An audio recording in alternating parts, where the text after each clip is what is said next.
So I appreciate that. Like Coach mentioned, this presentation is preparing coaches to understand and support athletes with varying neurological conditions. Now, I'm going to get into what really this means. But first, like you mentioned, my name's Alex Dolgner. I'm from Northwest Indiana. I coach high school football at Valparaiso High School.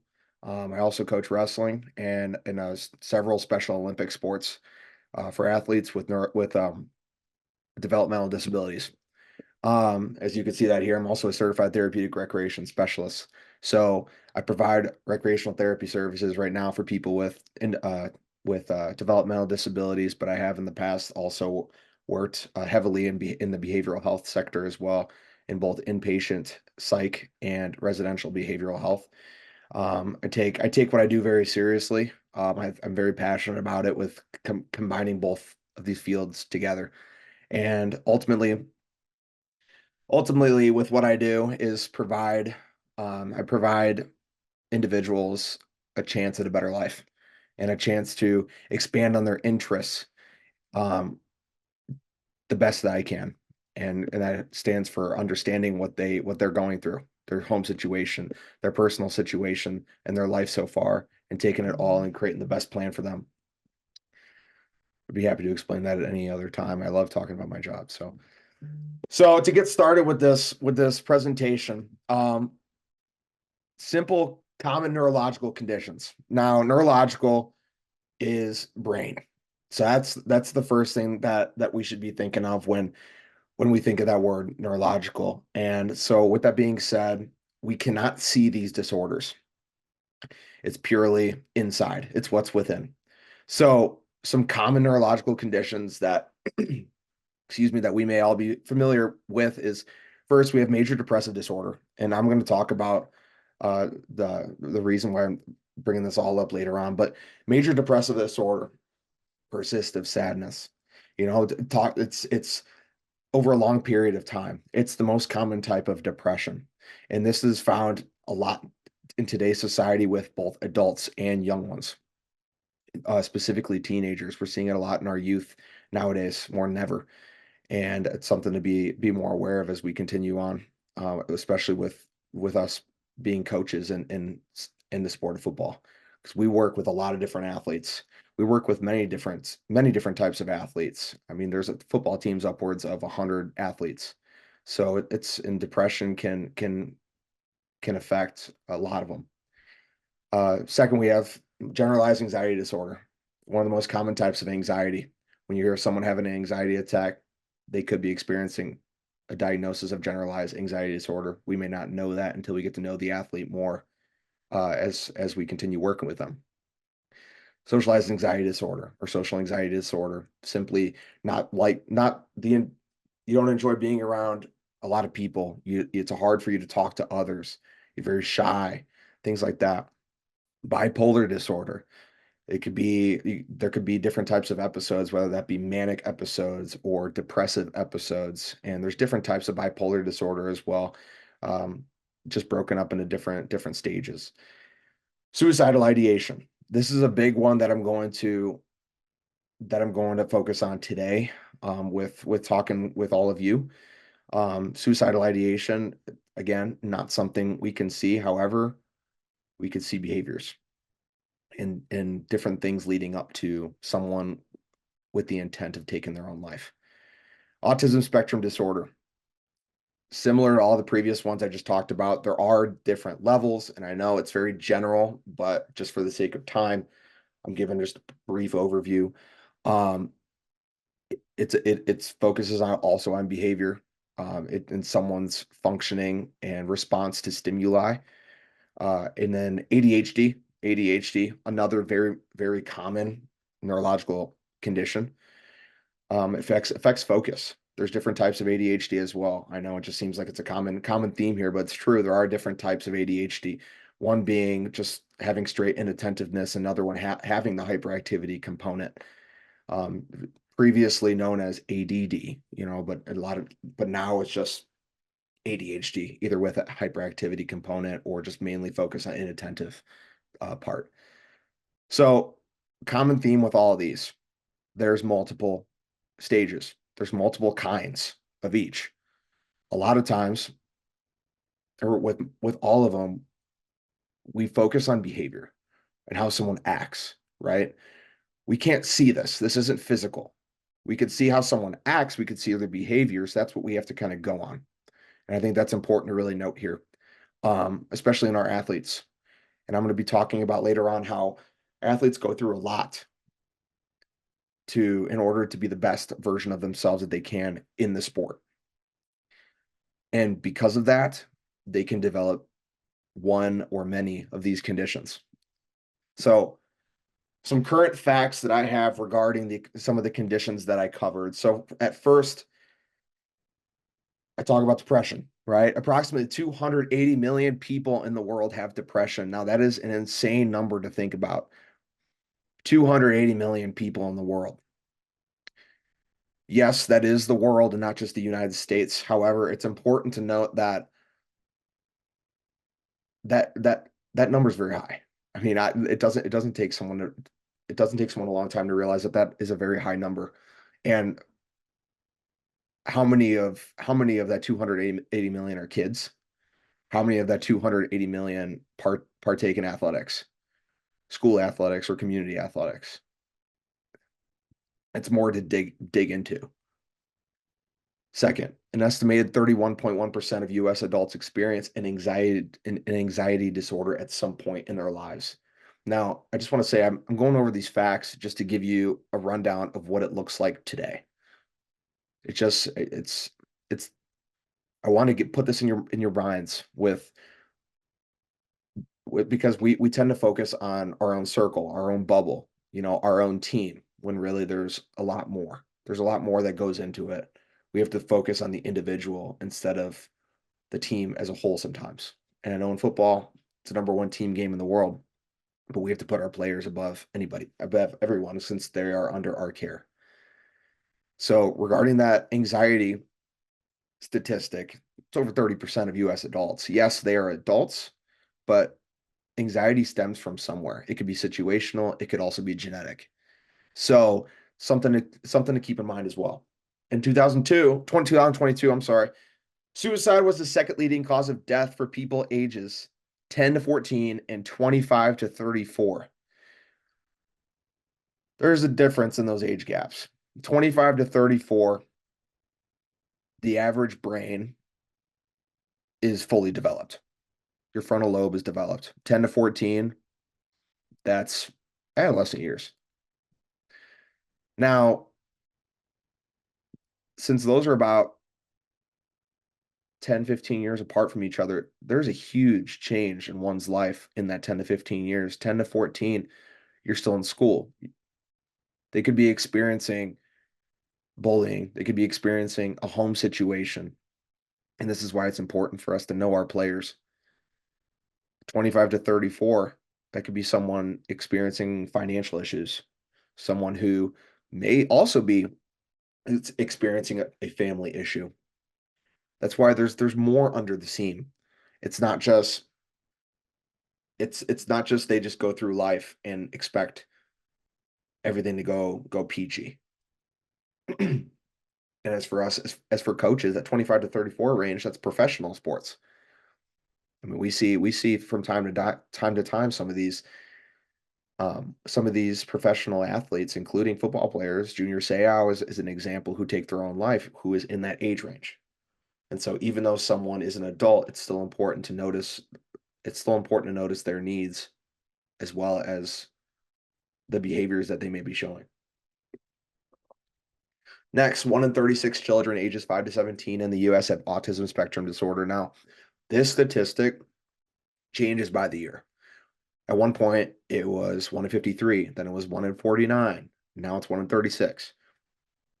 So it just goes to show 5 to 17. So the average age for someone to get diagnosed with autism is about 3 years old. That's usually that if they are nonverbal and they are not talking by that age, a lot of families tend to get their child tested. And that can depend on the severity of autism as well. I work with several individuals who have autism of all ages, and they can be nonverbal as young as 3, 4, maybe have some words at 5 or 6, but then they're eventually 10 years old and they can speak full-blown sentences. They're very intelligent. So really, early detection and things like autism is very important. So these are all just some facts regarding certain conditions that I wanted to cover and things that I will bring up later on. So some barriers in mental health and athletics. Barriers. Now, when we think barriers, we think kind of has a negative connotation to it, right? So barriers in mental health, things that could kind of put a halt to it, things that can really go against it in athletics. So athletes struggle with burnout, depression, anxiety. I talked a little bit about depression and anxiety. Athletes do struggle with that, whether it be situational, whether it be a diagnosis. All right. There's a difference. Both can require medication. It depends on the type of person, depends on the situation. Now, struggling with burnout, if an athlete is determined to work out multiple hours a day with little to no breaks and is not getting enough sleep in between, and they're not focusing on other things like school, they're not focusing on other things like things outside of school or football. And yes, athletes do have lives outside of sports and school. I know in season it can be challenging to think about, especially for us as coaches, because we're so determined to do as best as we can on the field in order to help our athletes succeed. However, athletes struggle with burnout. If they're not starting, they might not see the point in partaking in the sport anymore. They might at one point they saw football maybe as a therapy, as a form of therapy for them, but then it eventually just turns into just a chore. And so that kind of brings it on us where we got to make that environment good for everybody because we want as many as we can get out there. Every player matters. Every player matters in this case. Now, with that being said, they operate under intense pressure, which can lead to burnout. And I'm not saying don't yell at your athletes. If they're doing something wrong, I 100% I make them run. I make them I we do something called OPI, opportunity for personal improvement. And if they break any rule, if they get in a fight, things like that, if they forget a piece of equipment, it's not punishment. I see it as a form of discipline that helps prepare them to be better people, but also better athletes. Um, and so how does that come into operating under intense pressure? I mean, it's just keeping them accountable. Keeping them accountable is 100% what we need to do, but in a healthy way. And there comes a time if someone needs a break, I always tell them, hey, you know your body better than I do. Encourage and recommend that you continue, but if you physically cannot, then I understand. And it just helps them feel that they're not alone, but also it makes it their decision because then they feel that much better about the situation. So athletes can also face unrealistic expectations, like the thought of going undefeated. So I mentioned I also coach wrestling, which is an individual sport. They might like someone like a wrestler, they could be spitting in bottles. They could be um they could be running and not all the time and not eating. They could not be drinking enough water to replenish what they've lost just because they want to go undefeated, right? And that's something that crosses my mind. And so it's always the first thing I say is if you want to lose weight, if you want to do something to help you, make sure you do it in a healthy way. Like I thought of going undefeated, there's ways of going like you can go undefeated, but in a sport like football, it's more than just you. You got to focus on your team. And as a team, it's creating that brotherhood with each other and making sure everyone feels included. Relentless pursuit of perfection, it can take a toll on an athlete's well-being. Now, so relentless pursuit of perfection, it could be the thought of also going undefeated. I'd see how like kind of they go with each other. So relentless pursuit of perfection, if a player hits their helmet constantly for doing something wrong, I always tell my athletes, you are a student of the game. You are learning. So when a player apologizes to me, they know immediately they did not do it right. A player can be upset with themselves. That's okay. We're all human, right? But the relentless pursuit of perfection day after day after day. There needs to be eventually, it's great at first, but eventually it can take a toll on that athlete where they can eventually go back to burnout. Maybe they'll quit. Next is difficulties balancing personal responsibilities and sports commitments. I always tell my athletes, you are student athletes, not athlete students. School comes first, then sports. If you don't do what you're supposed to do in the classroom, then you're not going to have a place out here on the field. And I think that's what a lot of coaches, I think that's something we all agree on is they need to be able to balance both. And if they feel like they can't balance both, here we go back to taking a toll and then back to eventually they're not going to be able to partake in the sport. Then they make bad decisions. It's all a domino effect. They all work with each other. So in order to have the best athlete, we need to make sure we're being there for them and supporting them while also understanding their situations and their struggles. There might be more there, if you know what I mean. There might be more underlying than what catches the eye. So I'm gonna go back for a minute. So I mentioned earlier when I was going over the neurological conditions, the different types, suicidal ideation, that was something I was going to talk about later. Suicide is all over the world. It pains me to say that. It's the second leading cause of death for a majority of the age range. Yes, that statistic was talking about 10 to 14 and 25 to 35. However, it's a serious topic and it needs to be talked about. I know we all go through suicide prevention trainings. A lot of us probably do it when we take on the role of coaching. But as someone who has lost players due to suicide, it really hits you. And it always makes you think that you can do something better to help those who are considering it. And so I've always made it my role to not only coach the game, but coach the person and make sure that I'm approachable, that they can always come to me if they need anything.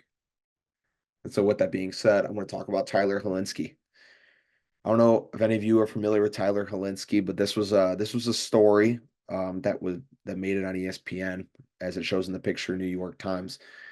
Tyler Helinski was a quarterback from Washington State University. Now, to give a little background about him, he is from California. Him and his family are from California, from Upland, California. Now, I'm not from California, so if any of you guys are, maybe you have a better idea of where that is than I do. But he went to Upland High School. He went to a different high school for his previous 2 years prior to junior and senior year. But at Upland High School, he won several awards. He was an all-state selection, which I know for players being an all-state selection is a huge deal.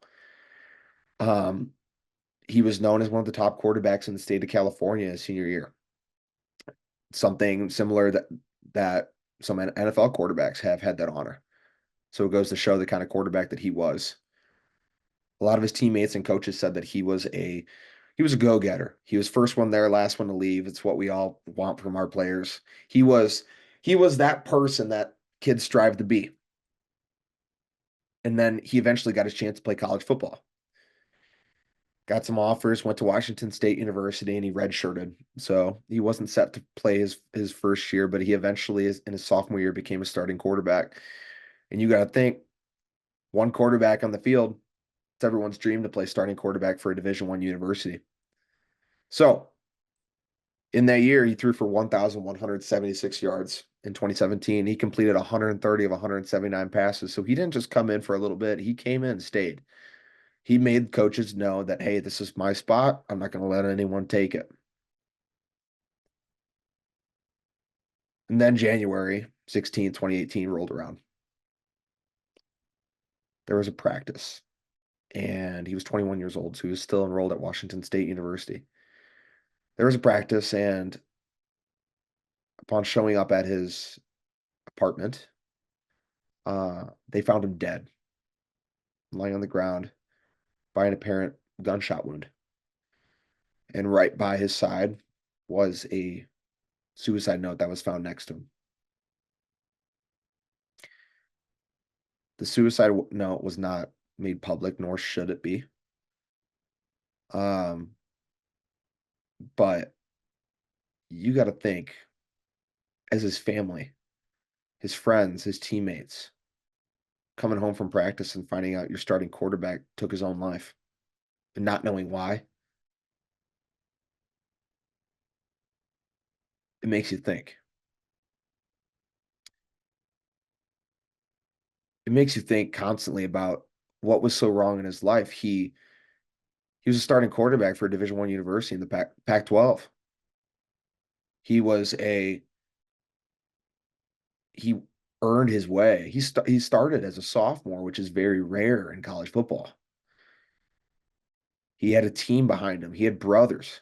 He had people who supported him. His family was very supportive. It was always there for him. So the only question that could remain in your mind if you were his teammate is why?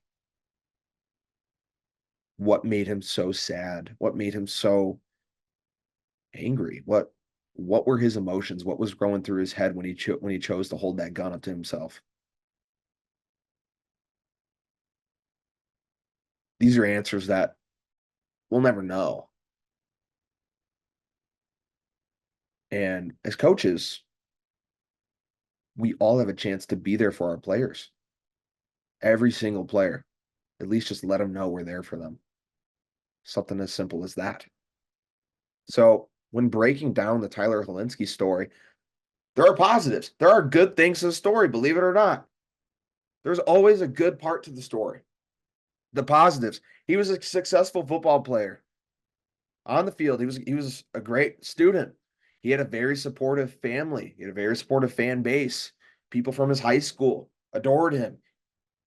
He was a hard worker. He was focused on perfecting his craft and making it the best he could be. He wanted to be the best player on the field. He wanted to be the first one there, the last one to leave. He was determined to be the best that he can be.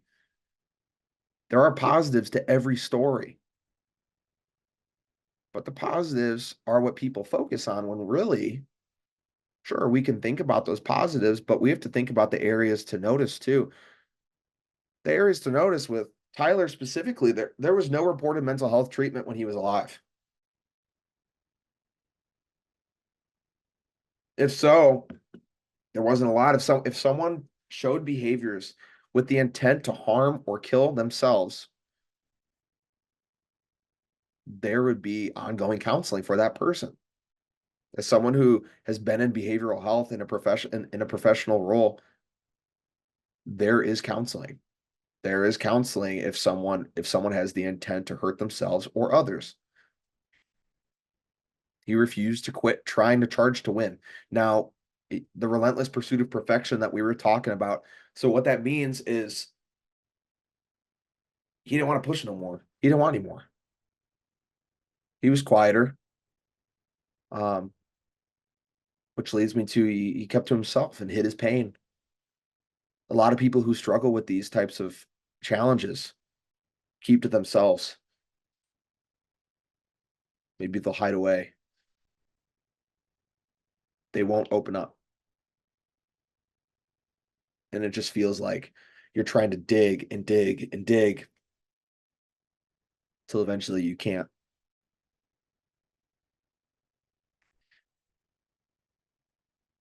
And I know we all have lives, we all have families, we all have jobs. But when we're out there on that field, the only thing that should matter are those athletes. Now, I'm not saying go talk to them every single day, 24 hours a day to make sure they're okay, but just keep them aware that they have somebody.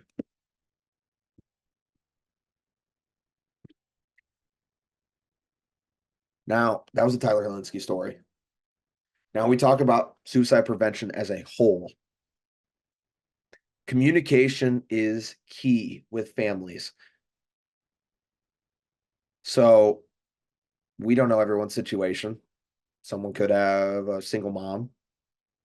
Someone could have no parents. Someone could have a single dad. Someone could be with a foster parent. It's I've seen it all. But communication with that family, making sure everybody's on the same page, knowing that we are determined to provide your child with the best possible opportunity. That doesn't mean, hey, your child's going to start. We've all had those conversations. but it means your child's going to have a chance. And sometimes that's all people want to hear is if they have a chance. Not that they're going to start. The best part of this game is being able to work towards something for a whole team to work for a common goal. And that means even those sitting on the bench trying to earn their way onto the field, earn playing time. Communication is so important when it comes to any type of situation. They don't even have to be suicidal, but just making sure they have a support system. I have coaches I'm still very close with, and I try to do the same for my athletes. Continued education on such topics. Continued education means things like what you guys are doing now with attending this clinic. These clinics are so important towards not only helping us better our craft with coaching the sport, but also to understand like with you guys being here, helping you understand how to connect with your athletes on a better level. Determining a care plan for your athletes. Now, that doesn't mean go through every single one of your athletes and have a written plan and have it posted somewhere, have it in a binder and carry it with you. That's not what I mean by that.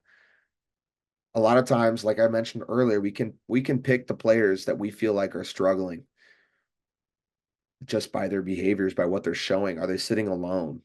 Are they mad at themselves? Are they sad? Read it.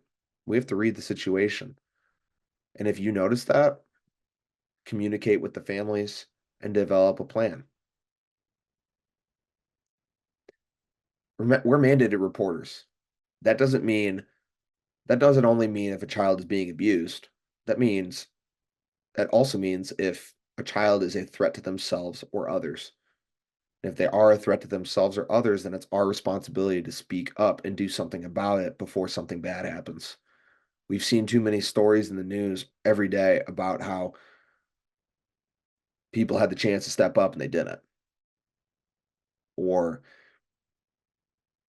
individuals showed certain types of behaviors, but nobody did anything about it. So, as a coach, you don't have to be a head coach, you don't have to be an assistant coach, you could be a manager.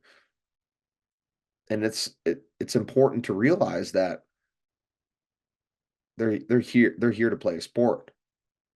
But if there's something happening behind the scenes that we might not know, it's important to look into it a little bit more. And then the most important thing of all is develop a strong coach to athlete relationship.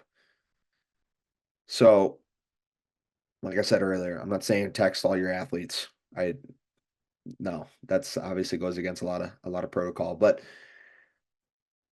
just help them out. Not yelling at them 24/7. There's times where we might have to yell. I get it. I understand. I've been there as a player and then as a coach where we just can't hold it in anymore and we just get angry. But then later realizing that, hey, like you had a good practice today. Sure, there was a hiccup, but that's all part of learning the game. And I'm not one to tell someone what to do to tell another professional what to do, but I'll always do the best I can to make sure my player feels heard and also make sure they have a chance. That's all what it comes down to. So, signs of suicidal ideation. We looked at Tyler Helinski's story. Later, I'm going to be going over a case study with you guys. So, signs of suicidal ideation, things to consider is talking about suicide. Someone might be talking about it in a joking manner. Not cool. That should not happen. It's something to still take seriously. That's something you learn is if someone's talking about suicide, maybe, and if they don't mean it, you still take it seriously. Getting the means.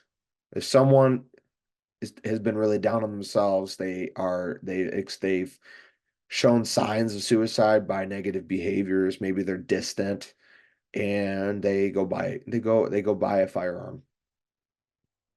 Something to look into. Maybe they have an obsession with maybe they have an obsession with something that is worrisome. Still something to take note of. Withdrawing from social contact. If you notice one of your players has been with the same friend group since the beginning of the season, and then they eventually aren't with that friend group, they're on the opposite side of the field, they are by themselves.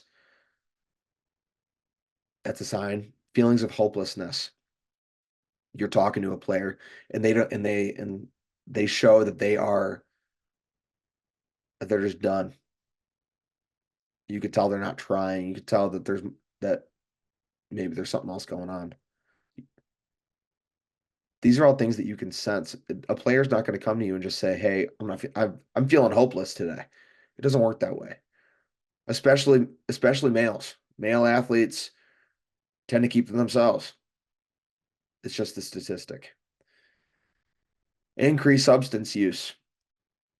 This might be something that not many can see right away, but things that we can notice. Substance use, whether that be marijuana use or maybe some more harder substances, alcohol. Changes in routine. Again, things we can't always notice, but it's important to note that if you do realize there's something happening with one of your athletes, follow up with a parent or guardian or a teacher to notice if they're exhibiting similar behaviors of what you notice in the classroom or at home.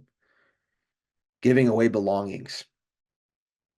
If someone is so passionate about one of their things that they talk about it all the time, and then you find out someone else has got that thing specifically, why?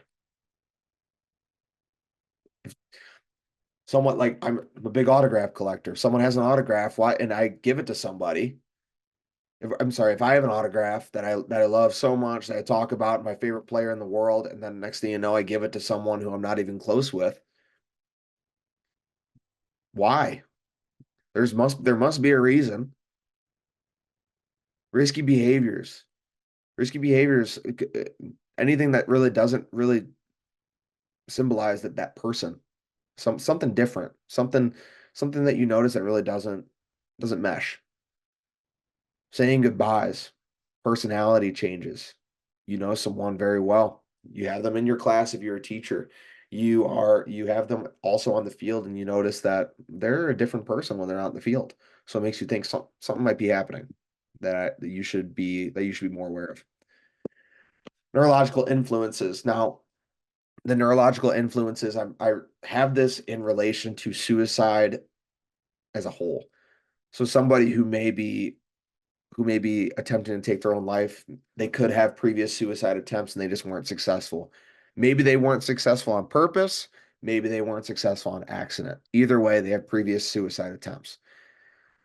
Severe stress or anxiety, general anxiety disorder, or a major depressive disorder diagnosis. Do they have this? As a coach, if I find out one of my players tries to commit suicide, I'm going to try to find out if they have a diagnosis, which you can find out by a nurse. And if they are your players, a lot of times they will let you understand that. They will let you know that type of information going into it. Serious illness or chronic pain. Are they going through anything serious internally that you don't know of? There could also be psychological components. And so again, this is all information that you can get from a school if it is a school sanctioned sport. If not, if it's a club sport, you can get it from parents, especially if it's something as serious as that. Um, Substance use, aggressive tendencies, whether that be physical or verbal, depression caused by financial or job issues. So this could be specifically for the older athletes. So upperclassmen in high school, college athletics.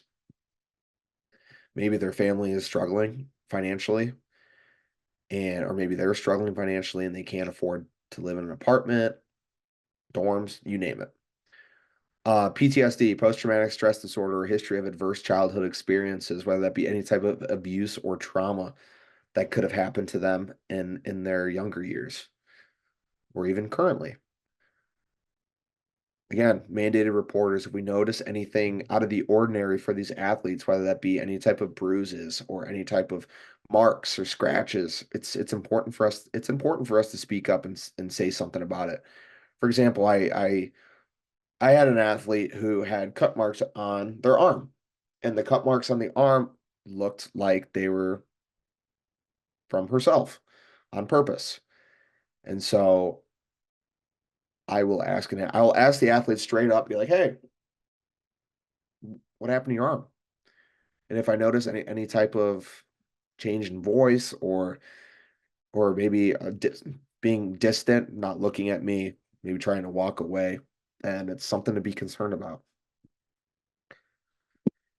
So the case study, case studies in where I have been in behavioral health in community environments, case studies have been very important. It was big when I was in college.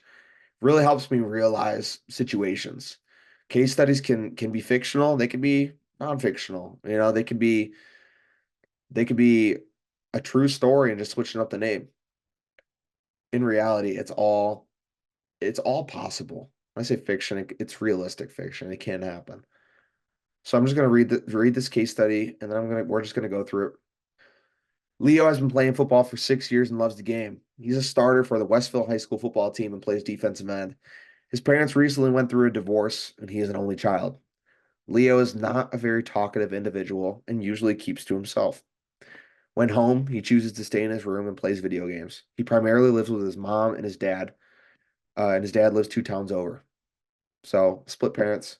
He is closer with his mom than his dad. In addition to Leo's parents divorcing, which not many know about, he averages a C in all his classes. So he's not failing. So I need you to remember that. And he has been getting bullied both in school and in the locker room before and after football. He loves the game, which is why he hasn't quit. To him, it's all he has left, and he considers himself good at it. He does not have a great relationship with his coaches, but they do know who he is. One day after school, Leo didn't show up to football practice. With his mom still at work, he was laying in his room and did not receive any call or text about missing practice from his coaches or teammates. He just told his mom he hasn't been sleeping well, so she let him stay.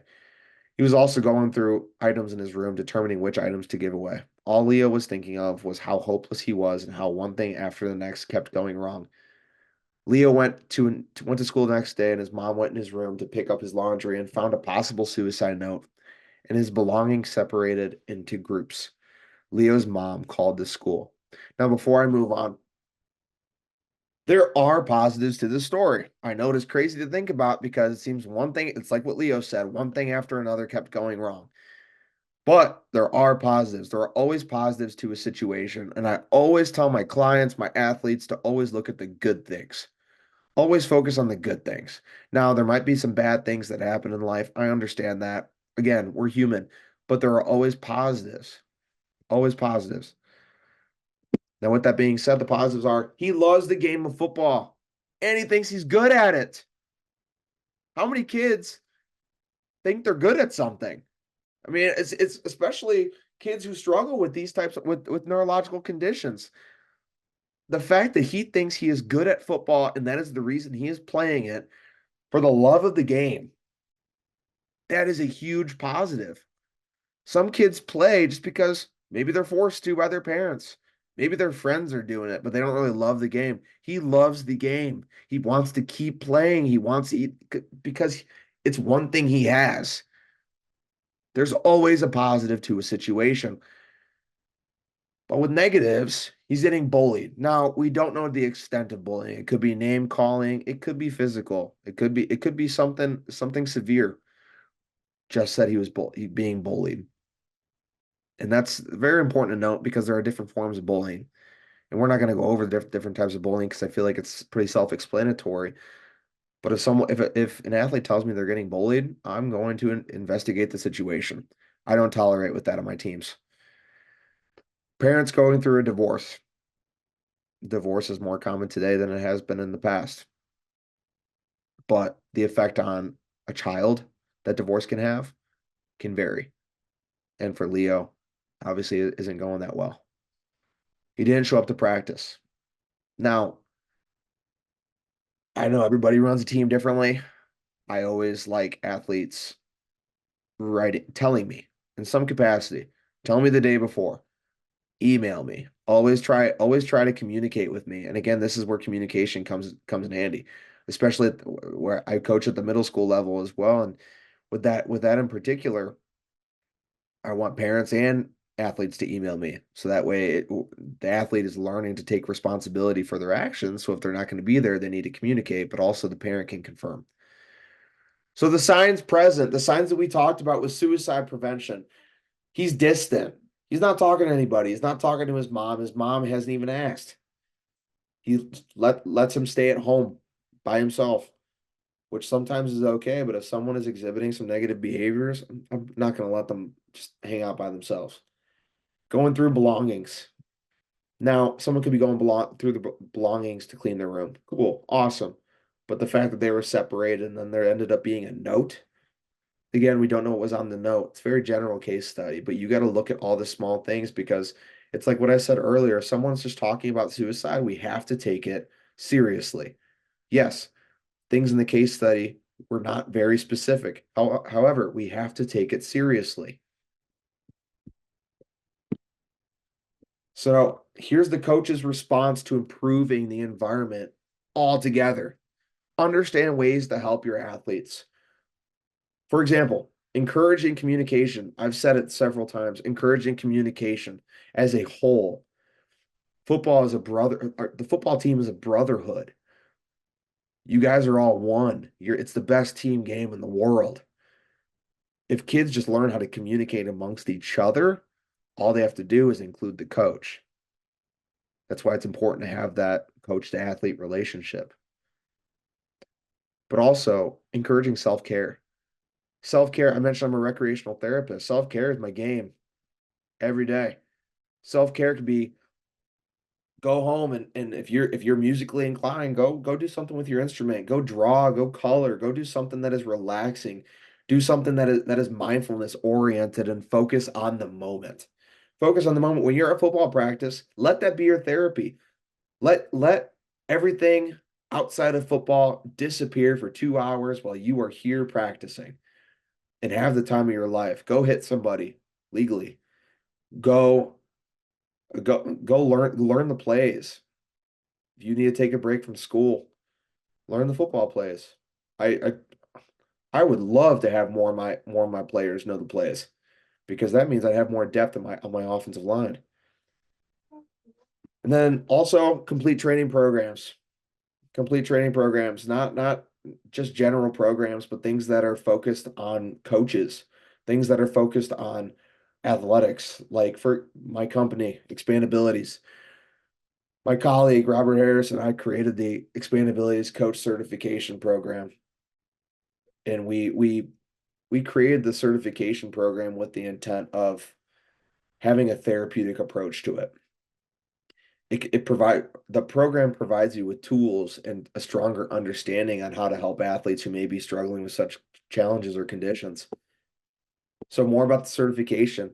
I talked about some of the common neurological conditions earlier. So the certification covers 8 of the most commonly diagnosed mental health challenges and neurological conditions. It provides you, the coaches, and the personnel, so managers, director of ops, other roles related to that with symptomatology, case studies, behavior recognition, and more regarding each diagnosis. Suicidal ideation is one of the areas that is covered in the certification as well. So the goal is to assist all coaches in creating a safer environment for every single athlete to participate in the same game. We don't want anybody to feel left out. We want to create opportunities for everybody so we can help grow the game, grow athletics, but also grow participation to make sure everybody has a chance.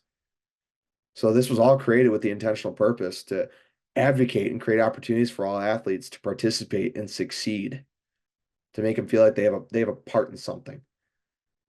The certification program, it helps break down the barriers and positively impact all athletics, not just football, all athletics. I mean, I was a multi-sport athlete, but I'm also a multi-sport coach. So I think this is more important than ever. And I'm sure a lot of you guys are as well. But the future's now.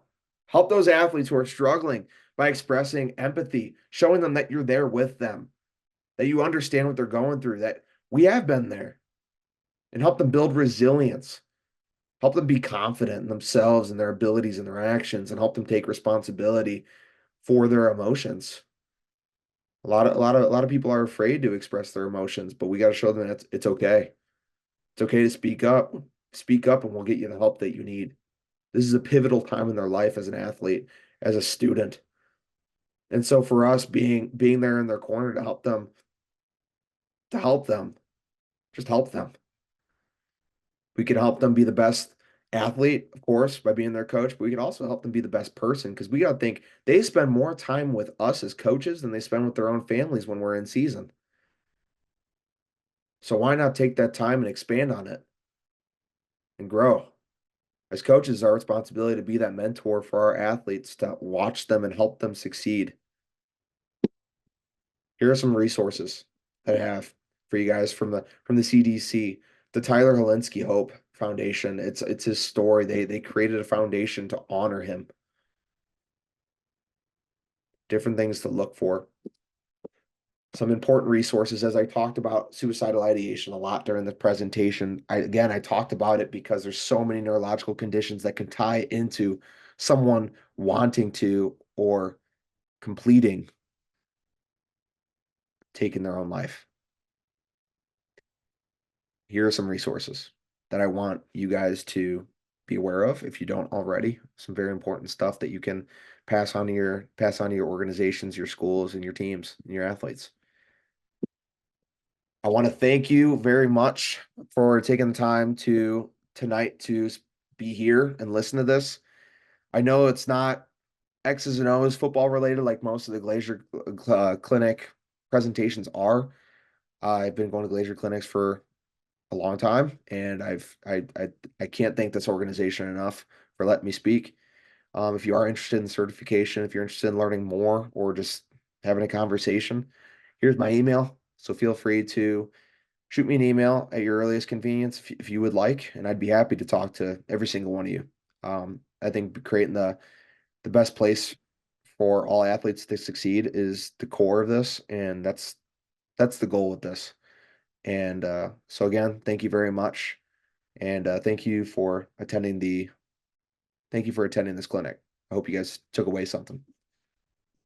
No, coach, that was awesome. I really appreciate it. And I know you said, it's obviously not an X's and O's session, but I think even just as a moderator and um, who gets to watch some of these, I always take away a lot from the non X's and O's, and I think they're important. Sometimes they're glossed over. So, no, great stuff, and I appreciate you for sharing what you did. Thank, Um, yeah, attendees also, thanks for being in this one. If you do have a question, this would be the time to submit that. You can use a Q&A button right there on your Zoom toolbar. And then just remember that if you missed anything or you joined late or whatever, all of the sessions from tonight are going to end up on Glazier Drive um, here in the next couple of days, probably early next week. So uh, don't fret if you missed it, and then I hope that you take down coach's information here so that you can reach out with any questions at a later time as well. But I'm not seeing any questions, guys. So um, if you do have them, submit them. If not, uh, just wanted to say thanks again to Coach Dolner and the attendees as well. I think it was a successful online clinic tonight. I know it's a Thursday in December, but you guys made it out, and you're obviously trying to learn the most you can. So thank you once again. thank All you. right, Coach. I don't see any questions, so appreciate you. I hope you have a good rest of the week. Um, and yeah, thanks again.